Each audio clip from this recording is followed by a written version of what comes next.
Hello grade 12s and welcome to our revision on how to write a literature essay. We're going to start with the basics and then elaborate on the questions that were in this exam. So to start off with, I just want to remind you that all the instructions that are provided in the exam for both the Shakespeare question as well as the novel, both essays have similar instructions. In the novel section of the exam, you are given a choice of one of two essays that you can write. So question 1 is compulsory, and that's your Shakespeare option. And then in the genre of the novel, you have a selection of 2 essays of which you write one. Your response must be in the form of a well-structured essay, and the instruction will say your ability to select detail from the novel to develop a concise, focused, and perceptive argument will be assessed. So they're wanting to see as much detail from the novel as you can. I often refer to this as name dropping. You need to mention as many characters' names, place names, any detailed examples. That's what substantiates your argument. Your essay should be approximately 600 words in length, and by now you should know how many pages of writing that is. For a lot of people, I think it's about 2.5 pages. Close and relevant reference to the text in the question is essential. In other words, you need to have quotes. Those quotes must be relevant. If they're not relevant, rather leave them out from your exam. Do not provide a word count at the end of your essay. That is not necessary at all. All right, so in this exam, we had one of 2 questions. And I'm going to start by having a look at the layout of the question and then also at how the various students approach the topic. The first question, the first point I'd like to make is how questions are formulated. If you have a look, there's a quote. Underneath the quote, it says topic. What I would do if I were you is read through the quote to get a general idea of where this essay will be going. But your focus is going to be on the topic. So the question 2 says, many female writers are known today for the early feminist agendas embedded in their works. Their works undoubtedly contributed to what was then referred to as the woman question, a movement that started in the mid-19th century and gave rise to what we today call feminism. So that quote has given me kind of like a backdrop in terms of where this essay might be going. It's mentioned words of feminism, the woman question, and that seems to be kind of the backdrop of where our topic is going to be heading. So my focus now, if I take my highlighter, would be to highlight the keywords that are in the topic. What you'll find in your exam is the examiner often puts it in bold font. So examine the extent to which Elizabeth Gaskell challenges the social norms within the Victorian England through her female characters, and whether she can be regarded as an early feminist writer. In your response, refer to at least 2 characters. Now remember, there are various things that you need to keep in mind. One thing is the word and. If you've got a word and, you need to make sure that your essay is balanced in terms of its content. This essay has asked you to examine whether Gaskell challenges the social norms of her female characters and whether she can be regarded as a feminist writer. So my keywords, if I was doing this question, would be to what extent is she doing that? That's really, really important to highlight. Then I'm going to do challenge social norms, and we obviously know the novel set in Victorian England, and the norms, these challenges are only on the female characters, and then the feminist writer. That would be the keywords that I would keep in mind. If you have a look at the brainstorm of this one particular student, what she has done is she has placed on the one side the female characters that she'd like to be looking at, and that's Mrs. Shaw, Mrs. Thornton, Mr. Hale, and Margaret. So immediately she might have been doing brainstorming, thought it might be relevant to mention Mr. Hale, and we'll have a look maybe with the brainstorm where this essay was going. The evidence is then provided through quotes, and then she then explains, or he then explains why they are mentioning those examples.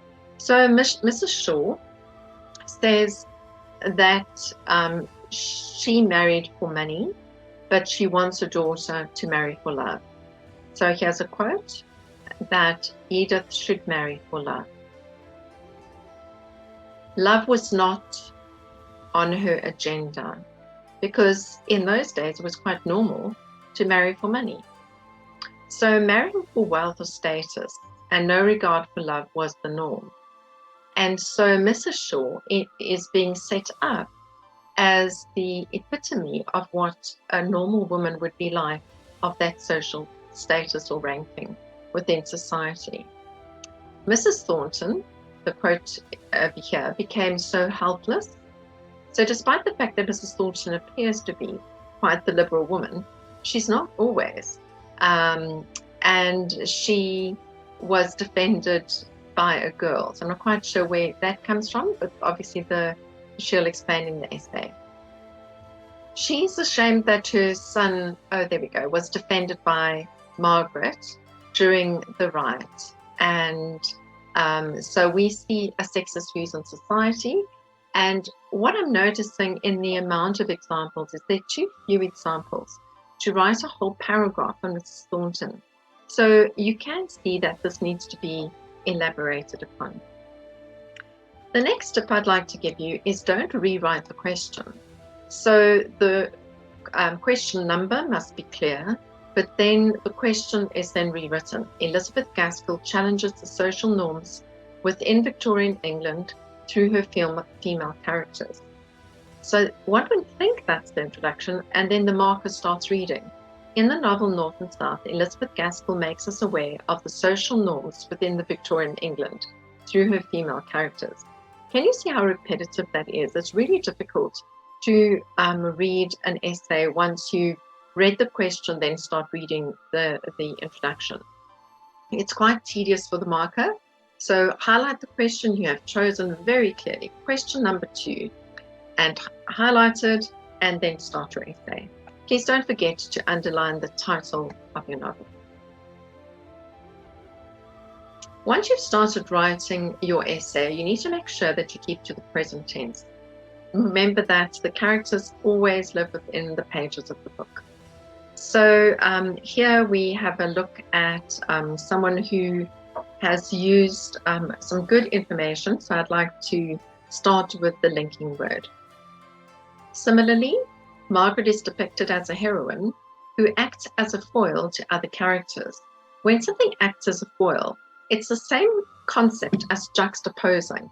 It's when you put two things next to each other to highlight the difference. So if Mrs. Shaw is a traditional woman and Margaret is non-traditional, or Edith and Margaret, for example, they stand apart, they juxtapose, or they act as a foil.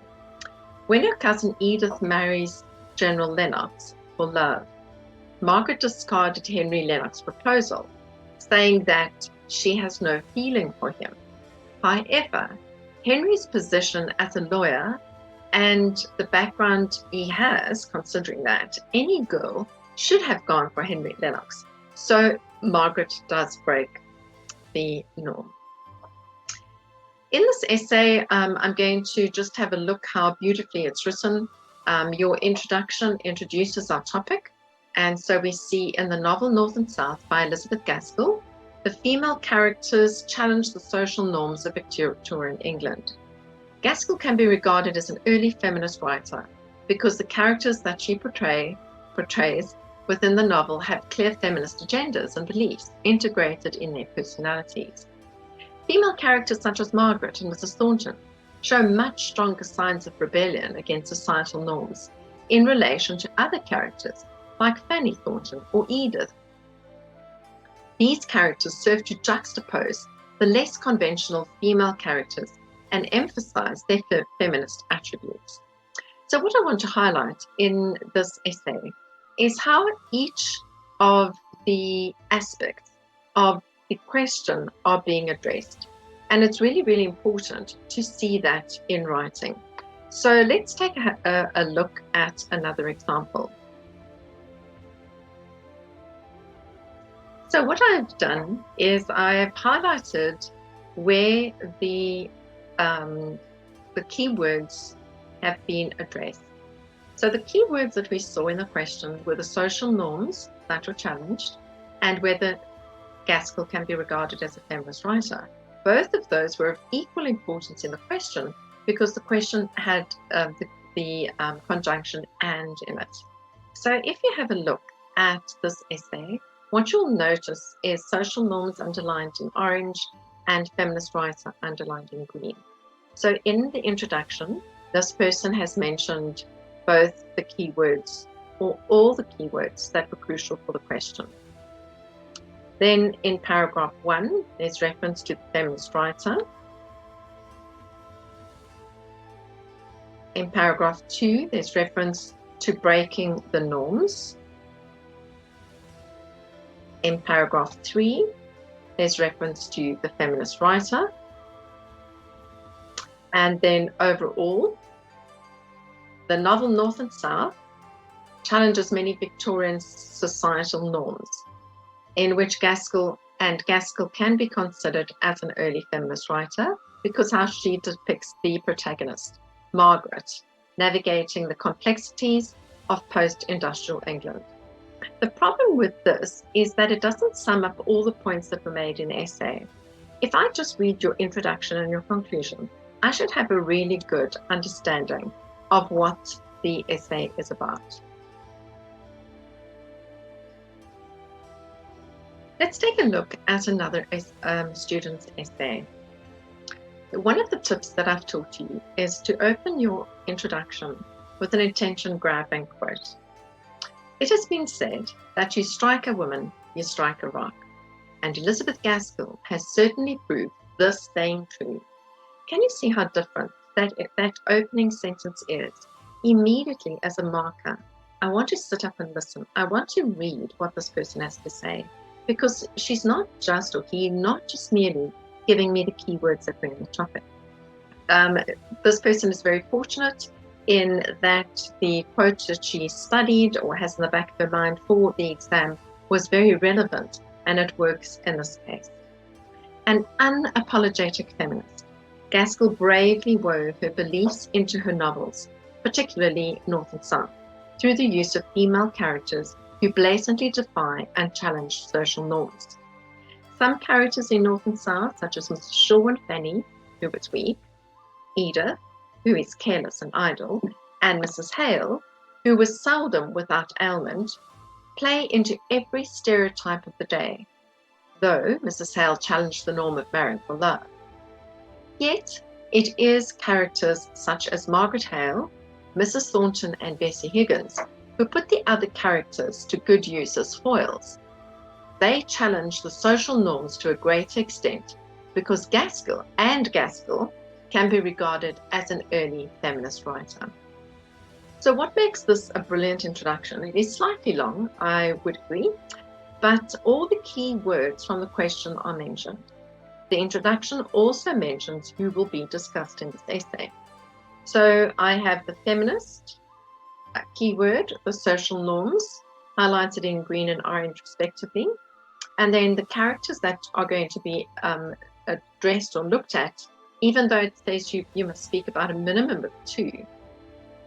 You can feel free to discuss and bring in as many examples as you like. So if you have a look at the next keys, I'm giving you the person's name is in the blue. Then quotes that flow in sentences are highlighted with yellow ticks, and then specific examples that are mentioned are highlighted with red. So the content, the substance of your argument is going to come across in the amount of ticks that are given on the paper. So Margaret Hale is one of the greatest feminist characters in literature. Her father, though he has a sweet temper, is a coward. Due to his lack of assurity and the absence of poor Frederick, Margaret defies social norms by stepping into a role of leadership in the home. Contrary to expectations of the time, Margaret is in no hurry to marry, and in a display of true controversy, turns down 2 marriage proposals, refusing Henry Lennox and Mr. Thornton, though he loved her sorely in spite of himself. Furthermore, Margaret defies the beauty standards of the time. Rather than fitting into the pretty, meek, and mild image of the time, Margaret is rather severe, with eyes that flashed fire. She is far from regularly beautiful and does not play an instrument. Margaret also takes care of her own affairs. She controls her investments and decides what should be done with her money. Mr. Bell has left her, which is highly unusual for the time, and puts forward and encourages the idea that a woman should be in charge of her own finances. Margaret is very involved in politics and the workers' rights.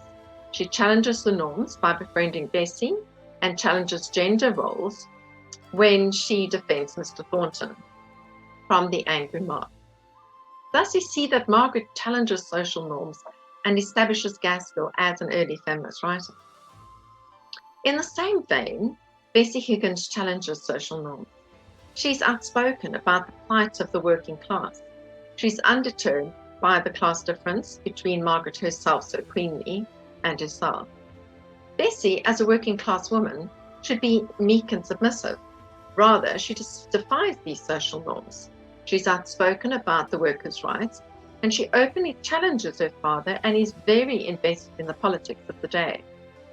Bessie is willing to openly air her concerns on the strike, as well as her opinions on both the masters and the mill workers. Thus, we see that Bessie challenges the social norms, and in doing so, shows the reader the feminist views of the writer. Similarly, Mrs. Thornton does not conform to social norms. A woman of her age and social position was expected to want a life of ease and with much socializing and trivial things. Mrs. Thornton, in direct contrast to Mrs. Shaw and Mrs. Hale, expects no such privileges. Mrs. Thornton is very involved in her son, her pride's work. Unlike the expected image of women of the time, Mrs. Thornton prefers to give up comfort to live right next to the mill and its heavy, smoky air, so that she might not forget where their wealth comes from. Furthermore, Mrs. Thornton does not fit the image of a helpless widow. Rather, she chooses not to remarry after her husband's death. She has no interest in elevating her or her family status, which was highly unusual for the time, and is shamelessly outspoken, as she chastises Margaret for being seen at night with a man. Thus, we see that through the character of Mrs. Thornton, Elizabeth Gaskell challenges social norms and portrays her feminist views to the reader. Thus, in conclusion, we see that though certain characters, such as Mrs. Shaw, Edith, Fanny, and to a lesser extent Mrs. Hale, conformed to social norms, they acted as foils to characters such as Margaret and Bessie and Mrs. Thornton, who openly challenged social norms. Therefore, to a greater extent, Elizabeth Gaskell does challenge the social norms within Victorian England through her feminine characters, allowing her to be regarded as an early feminist writer. So, as you can see, that is really a good example of a balanced essay.